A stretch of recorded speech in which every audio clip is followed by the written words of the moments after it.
இன்னைக்கு ஒன்று நீங்கள் நினைத்துக் கொள்ளுங்கள், நீங்க ரொம்ப கவனமா இருங்க. உங்க வாழ்க்கையிலே ஒரு அற்புதம் நடக்காததற்கு இரண்டே காரணம். ஒன்று ஆண்டவர் ஏதோ ஒரு விதத்துல உங்களை தாமதம் பண்ணலாம். அவர் தாமதம் பண்ணினார்னா கண்டிப்பாக அவர் குறைவா கொடுக்க மாட்டார், பெஸ்டா தான் தருவார். இன்னொன்னு, உங்களுடைய வாழ்க்கையில அற்புதம் நடக்கல அப்படின்னு சொன்னா நீங்க உங்களை சோதித்து பாருங்கள். உங்கள்கிட்ட என்ன நீதி கேடு இருக்குன்றதை நீங்க பாருங்க. கடந்த சில மாதங்களுக்கு முன்பாக, ஒரு வருஷமே ஆச்சுன்னு நினைக்கிறேன், நம்ம இந்த குழந்தை பாக்கியத்திற்கான ஜெபத்தை நம்ம செஞ்சோம். அப்போ அந்த குழந்தை பாக்கியத்திற்கான ஜெபத்தில் நான் ஒரு நாள் பிரசங்கத்துக்காக ஆயத்தமாகி கொண்டிருக்கும் போது ஆண்டவர் என்னுடைய இருதயத்தில் என்ன பேசுறார் அப்படின்னு சொன்னால், யாரோ ஒருத்தருடைய கண்ணீர் கூட நம்ம வாழ்க்கையில் குழந்தை பாக்கியத்தை தடை பண்ணும் அப்படின்னு நான் அந்த ப்ரிப்ரேஷன் ஆகும்போது அப்படி சொன்னேன். இன்னொருத்தருடைய கண்ணீரை நம்ம சுமந்துடக்கூடாது, அந்த நியாயக்கேடு நம்மகிட்ட இருக்கக்கூடாது. அந்த மாதிரி இருந்துச்சுன்னா அவங்கள்ட்ட போய் ஒரு மன்னிப்பு கேளுங்க அப்படின்னும் போது, ஒரு சிஸ்டர் ரொம்ப நல்ல சிஸ்டர், ஆண்டவருக்குள்ள ரொம்ப பக்தி, நிறைய ஊழிய வாஞ்ச, அவங்களுக்கு ஏன் குழந்தை பாக்கியம் கிடைக்கலன்னு அவங்கள சுற்றி இருக்கிற எல்லாருக்குமே ஒரே ஆச்சரியம்.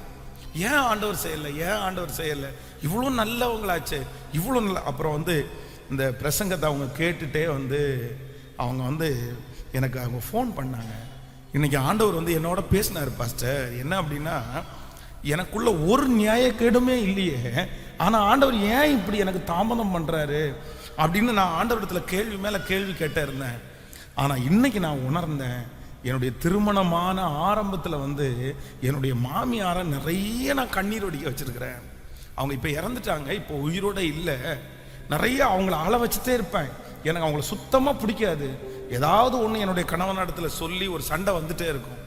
ஆனா இன்னைக்கு நான் மன்னிப்பு கேட்க முடியாது. இன்னைக்கு நான் உணர்றேன், எனக்குள்ள அந்த அநீதி இருக்கு, நான் என்ன பண்றது அப்படின்னு. நான் சொன்னேன், அவங்க உயிரோடு இல்லை, நம்ம அவங்கள்ட்ட பேச முடியாது. ஆனா கத்திரிடத்துல போய் சொல்லுங்க, நான் மனசார என் மனசு அவங்கள மன்னிக்கிறேன், என்னை ஏற்றுக்கொள்ளுங்க, இன்னைக்கு உயிரோடு இருந்தா நான் அவங்கள்ட்ட கேட்டுருவேன் ஆண்டவர் அப்படின்னு. இப்ப கடந்த நாட்கள்ல அவங்க ஃபோன் பண்ணாங்க. ஆண்டவருடைய பெரிய தயவு, கத்தர் அவங்கள நினைத்து அவங்க மாதமா இருக்கிறாங்க. ஆமென். அதனால ஆண்டவருடைய பிள்ளைகளே, கர்த்தர் ஒரு நாளும் நியாயக்கேடு சொல்லுங்க, பக்கத்தில் இருக்கிற கையை பிடிச்சு சொல்லுங்க, ஆண்டவர் ஒரு நாளும் நியாயக்கேடு, அவர் அநீதி உள்ள தேவன் அல்ல. சொல்லுங்க, கையை கொடுத்து சொல்லுங்க, அவர் அநீதி உள்ள தேவன் அல்ல, அவர் அநீதி உள்ள தேவன் அல்ல. நான் உங்களை குற்றப்படுத்தலை. ஐயோ பாஸ்டர் அப்போ நான் தான் காரணம்ன்றாரோ அப்படின்னு நினைக்காதீங்க. நான் தான் தப்பு பண்ணணும், அப்போ நான் வளராமல் இருக்கிறது நானா பாஸ்டர் காரணம், எனக்கு அற்புதம் நடக்காது நானா பாஸ்டர் காரணம் அப்படின்னு உடனே நீங்கள் தப்பாக அண்டர்ஸ்டாண்ட் பண்ணிக்காதீங்க. அதான் ரெண்டு காரணம் இருக்குன்னு சொன்னேன்ல. உங்களுக்கு அற்புதம் நடக்காததற்கு இரண்டு காரணம். ஒன்று, கர்த்தரே உங்களுக்கு தாமதம் பண்ணுவார், ஆனால் அது தீமையாக இருக்காது, கண்டிப்பாக நன்மையாகத்தான் இருக்கும். ஆமென். உங்களுடைய வளர்ச்சி குறைவாக இருக்கும், உங்களுடைய வளர்ச்சி சின்னதாக இருக்கும். இது ஆண்டவரே சில நேரத்தில் பண்ணுவார், அது அவருடைய கைகளிலே இருக்கிறது. ஆனா நீங்க செக் பண்ண வேண்டியது என்ன அப்படின்னா, என் வாழ்க்கையிலே இவ்வளவு போராட்டத்தை நான் சந்திப்பதற்கு, இவ்வளவு தீமையை சந்திப்பதற்கு எங்கிட்ட ஏதாவது நீதிக்கேடு இருக்கா, எங்கிட்ட ஏதாவது அநீதிகள் இருக்கா அப்படின்றத செக் பண்ண வேண்டியது ஒரு தேவனுடைய பிள்ளையினுடைய கடமை. எனக்கு ஏன் இது நடக்கல, எந்த விதத்துல நான் மிஸ்டேக் பண்ணேன், நான் ஏதாவது தாழ்ந்து போக வேண்டியது இருக்குதா, நான் யாரையாவது மன்னிக்க வேண்டியது இருக்குதா, நான் இன்னும் ஜெபம் பண்ண வேண்டியது இருக்குதா, இல்லை இதுக்கு முன்னாடி ஏதாவது ஒரு தப்பு பண்ணி என் தலை மேல அந்த சாபத்தை வாங்கி வச்சிருக்கிறேன்னா, ஏன், என்ன காரணம், என் வாழ்க்கை இப்படி இருப்பதற்கு என்ன காரணம், நான் காரணமா இல்லை கர்த்தரா அனுமதிக்கிறாரா, இப்படி நீங்க கண்டிப்பாக உங்களை சோதித்து பார்க்க வேண்டும். ஆமேன்னு சொல்லுங்க பார்க்கலாம். நான் முறைக்கிற மாதிரியே தெரியுது, அப்படியெல்லாம் இல்லை, கைகளை அசைத்து ஒரு ஹல்லேலூயா சொல்லலாம். அதனால ஏன்னா என்னுடைய ஆண்டவர் யார் அப்படின்னா, அவர் அநீதி உள்ள தேவன் அல்ல, அவர் நீதி உள்ள நியாயாதிபதி. ஆமென். கைகளை உயர்த்தி ஆண்டவரிடத்துல சொல்லலாம், ஆண்டவரே நீர் எனக்கு நீதி உள்ள நியாயாதிபதி. சொல்லுங்க எல்லாரும், முழு இருதயத்தோட சொல்லுங்க, நீர் நீதி உள்ள நியாயாதிபதி.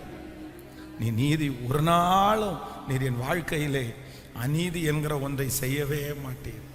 அதான் நான் நம்புறேன். வேதம் நமக்கு வேதத்துக்கு நம்ம இன்னொரு பேர் வச்சிருக்கிறோம். என்ன பேர் அப்படின்னா, வேதம் கண்ணாடி. எதுவாமோ, இந்த கண்ணாடிக்கு முன்னாடி ஒரு மனுஷன் போய் கண்டிப்பாக நிற்கணும். கண்டிப்பாக நிற்கணும். நின்னோன்னா நான் யாரு, நான் என்ன தப்பு பண்ணியிருக்கிறேன் அப்படின்னு இந்த பைபிள் வந்து நமக்கு காமிச்சு கொடுத்தோம். இந்த கண்ணாடி வந்து முடி சுருண்டு இருக்கா, முகம் கருப்பா இருக்கா, அழுக்கு இருக்குதா, எல்லாத்தையும் இந்த கண்ணாடி காமிச்சு கொடுத்துரும். அந்த மாதிரி இந்த வேதத்துக்கு முன்பாக போய் நிற்கும் போது நம்ம யாருன்றதை இந்த பைபிள் நம்மளை காமிச்சு கொடுக்கும். அதுக்காக தான் பரிசுத்த வேதாகமத்தை நீங்க நேசிக்கணும், வாசிக்கணும் அப்படின்னு நம்ம சொல்றோம். ஆனா இன்று காலையில நான் வந்து யோசிக்கும் போது மனசுக்குள்ள எனக்கு என்ன இருந்துச்சுன்னா, இந்த கண்ணாடிக்கு இந்த ஒரு தன்மை மட்டும் கிடையாது. இந்த கண்ணாடிக்கு நம்ம எப்படி இருக்குமோ அப்படியே நம்மோட பின்தொடரும். இந்த கண்ணாடி இந்த உலகத்திலேயே நமக்கு இருக்கிற ஒரு நல்ல நண்பன் யார் அப்படின்னா அது கண்ணாடி. என்ன அவன் தலையை ஆட்ட மாட்டேங்கிறீங்க? இது ஒரு நல்ல நண்பனா இல்லையா? நம்ம வந்து பொதுவாக வந்து யாராவது நம்முடைய பிள்ளைகளுக்கு வந்து ஒரு ட்ரெஸ்ஸு வந்து இப்போ வந்து எங்கேயாவது போகும்போது ஏதாவது ஒரு இடத்துல வந்து சுருங்கி ஏதாவது இருக்குன்னு வைங்களேன், உடனே நம்ம பார்த்து என்ன சொல்லுவோம் அப்படின்னு சொன்னால் அதை கரெக்ட் பண்ணிடுவோம். டேய் இந்த கை சுருண்டு இருக்குது, கால் அந்த இடத்துல சுருண்டு இருக்கு, ரெடி பண்ணு, கொஞ்சம் இழுத்து விடு, கரெக்ட் பண்ணிக்கோ அப்படின்னு சொல்லுவோம். நம்ம அவங்கள ஃபாலோ பண்ணுறோம், நம்ம அவங்களுக்கு ஹெல்ப் பண்ணுறோம். நம்ம பிள்ளைங்க அதே தான் அடுத்தவங்களுக்கு போய் சொல்ல மாட்டோம். நம்ம யாருக்கு அவங்க சொன்னால் வேற ஏதாவது நினச்சிட்டாங்க, நம்ம என்ன பண்ணுறது, அதெல்லாம் அமைதியாக இருந்துருவோம் அப்படின்னு சொல்லிட்டு நம்ம நிறைய பேர் அமைதியாக இருந்துருவோம். ஆனால் நம்முடைய பிள்ளைகளுக்கு, நம்முடைய குடும்பத்தில் இருக்கிறவர்களுக்கு அந்த உதவியை செஞ்சுட்டே இருப்போம். இப்போ கண்ணாடிக்கு முன்பாக போய் நின்றீங்க அப்படின்னு சொன்னால் அந்த கண்ணாடியும் உங்களுக்கு நண்பன். என்ன அப்படின்னு சொன்னால் உங்களுடைய குறைகளை அது என்ன பண்ணும், உங்களுக்கு சுட்டி காமிக்கும். இது சரியில்லை, இதை கரெக்ட் பண்ணு, சரி பண்ணு அப்படின்னு. ஆனால் இன்றைக்கு காலையில் யோசிக்கும் போது நான் நினச்சேன், கண்ணாடிக்கு இன்னொரு தன்மை இருக்குது. நான் அழுதா என் கூட சேர்ந்து கண்ணாடி என்ன பண்ணுவோம்னா அழுமே தவிர அது என்ன பண்ணாது, சிரிக்காது. நான் அழுதா அப்போ இந்த பரிசுத்த வேதாகமம் வந்து நான் அழும்போது அது சிரிக்காது, நான் அழும்போது அது சிரிக்காது. நான் அழும்போது அது என்ன பண்ணும் அப்படின்னா எனக்கு ஆறுதல் படுத்தும், என்னை தட்டி கொடுக்கும். இந்த வேதத்தினுடைய வசனங்களை வாசிக்கணும், நேசிக்கணும், பைபிளை வந்து நிறைய டைம் படிக்கணும், வாக்குத்தத்தங்களெல்லாம் அறிக்கை செய்யணும், பரிசுத்தவான்களுடைய சம்பவங்களை எடுத்து வாசிக்கணும்.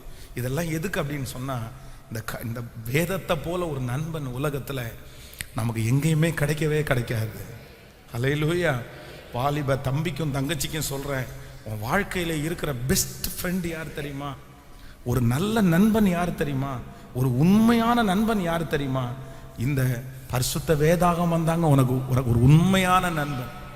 உன் வாழ்க்கையிலே ஒரு நல்ல ஃப்ரெண்டு உனக்கு இருக்க வேண்டுமானால் அந்த ஃப்ரெண்டு யாரா இருப்பாங்க அப்படின்னா இந்த பரிசுத்த வேதாகமாக தான் இருப்பாங்க. இந்த பரிசுத்த வேதாகமத்தை நீ ஃப்ரெண்ட்ஷிப் ஆக்கிட்டேன்னு வையேன், இதை நண்பனா வச்சுட்டேன்னு வையேன், உன் வாழ்க்கையில நான் சொல்றேன், உலகத்துல எத்தனை கெட்ட நண்பர்கள் உன்னை சுற்றி இருந்தாலும் அவர்கள் உன்னை தொட முடியாது. இந்த நல்ல நண்பன் உன்னை சகலவற்றையும் உனக்கு சொல்லி கொடுக்கும், கற்றுக் கொடுக்கும், உன்னை தேறினவனாய் நிறுத்தும். நான் நம்புறேன் இந்த ஊழியத்தில் இருக்கிற ஞானம் எல்லாம் வந்ததற்கு மூல காரணம் வேற எதுவும் இல்லை. எங்க அப்பாவும் சொல்லி கொடுக்கல, எங்க அம்மாவும் சொல்லி கொடுக்கல. நான் காலேஜில் படித்தது நிறைய மறந்துட்டேன். ஆனால் இந்த பரிசுத்த வேதாகமம் வந்து நிறைய சொல்லி கொடுத்துருச்சு. யார் நல்லவங்க, யார் கெட்டவங்க, எப்படி பழகணும், எப்படி பேசணும், இப்போவும் இந்த பரிசுத்த வேதாகமம் எனக்கு நிறைய சொல்லி கொடுத்துட்டே இருக்குது. இந்த வேதத்தை நேசிக்கிறவர்களுக்கு மிகுந்த சமாதானம் உண்டு, அவர்களுக்கு இடறல் இல்லை. சொல்லுங்க, எல்லாரும் சேர்ந்து சொல்லுங்க. இந்த வேதத்தை நேசிக்கிறவர்களுக்கு மிகுந்த சமாதானம் உண்டு, அவர்களுக்கு இடறல். இன்னொரு விஷயம் சொல்லுங்க, இந்த வேதத்தை நேசிக்கிறவர்களுக்கு மிகுந்த சமாதானம் உண்டு, அவர்களுக்கு இடறல் இல்லை.